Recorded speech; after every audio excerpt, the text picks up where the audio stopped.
2 Kings chapter 9.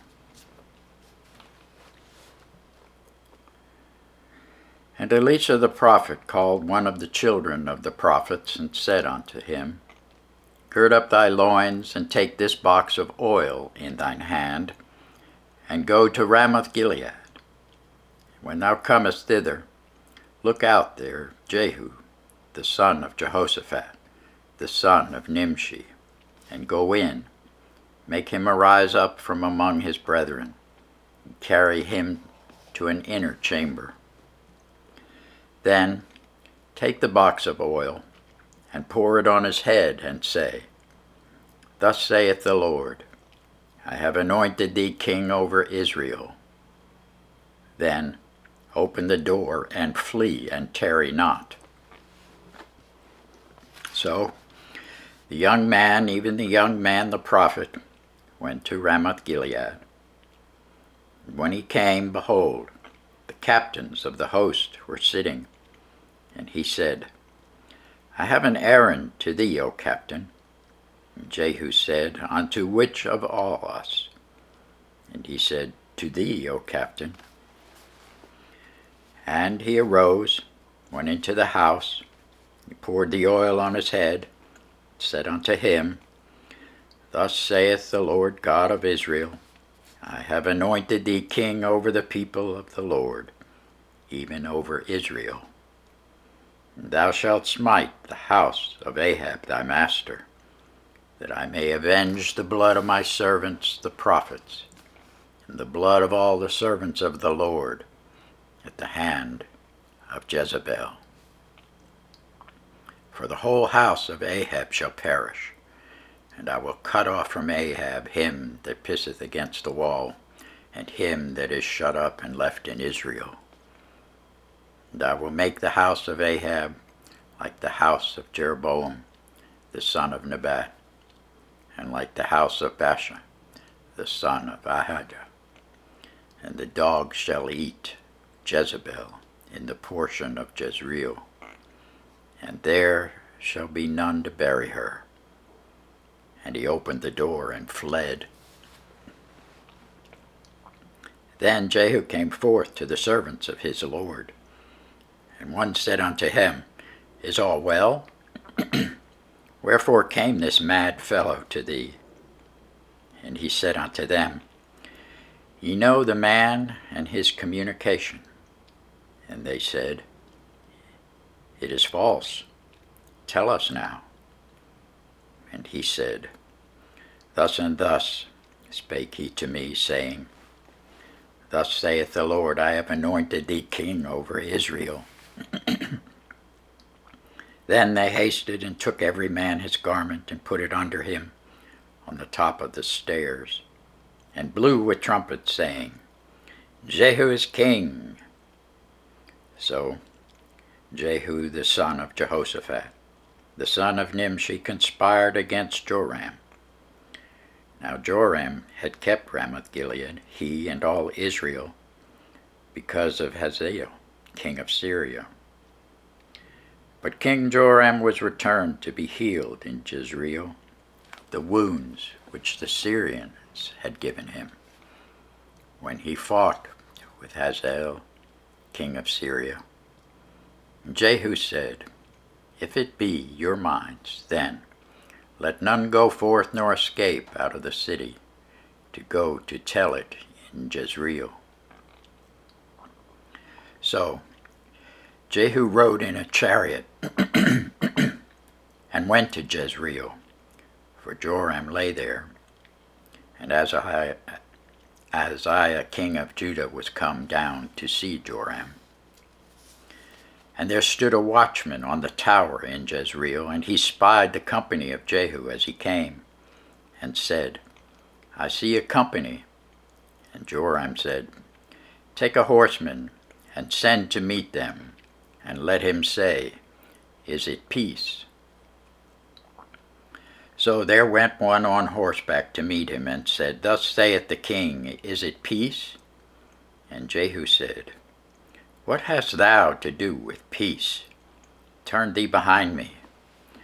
And the watchman told, saying, the messenger came to them, but he cometh not again. And he sent out a second on horseback, which came to them and said, Thus saith the king, Is it peace? And Jehu answered, What hast thou to do with peace? Turn thee behind me. And the watchman told, saying, He came even unto them, and cometh not again. And the driving is like the driving of Jehu the son of Nimshi, for he driveth furiously. And Joram said, Make ready. And his chariot was made ready. And Joram king of Israel and Ahaziah king of Judah went out, each in his chariot. They went out against Jehu and met him in the portion of Naboth the Jezreelite. And it came to pass when Joram saw Jehu that he said, Is it peace, Jehu? And he answered, What peace, so long as the whoredoms of thy mother Jezebel and her witchcrafts are so many? Joram turned his hands and fled, and said to Ahaziah, There is treachery, O Ahaziah. And Jehu drew a bow with his full strength and smote Jehoram between his arms, and the arrow went out at his heart, and he sunk down in his chariot. Then said Jehu to Bidkar his captain, Take up, cast him in the portion of the field of Naboth the Jezreelite. For remember now that, when I and thou rode together after Ahab his father, the Lord laid his burden upon him. Surely I have seen yesterday the blood of Naboth and the blood of his sons, saith the Lord, and I will requite thee in his plat, saith the Lord. Now therefore take and cast him into the plat of ground, according to the word of the Lord. But when Ahaziah the king of Judah saw this, he fled by the way of the garden house. And Jehu followed after him and said, Smite him also in the chariot. And they did so at the going up of Gur, which is by Ibleam. And he fled to Megiddo, and died there. And his servants carried him in a chariot to Jerusalem, and buried him in his sepulchre with his fathers in the city of David. And in the 11th year of Joram the son of Ahab began Ahaziah to reign over Judah. And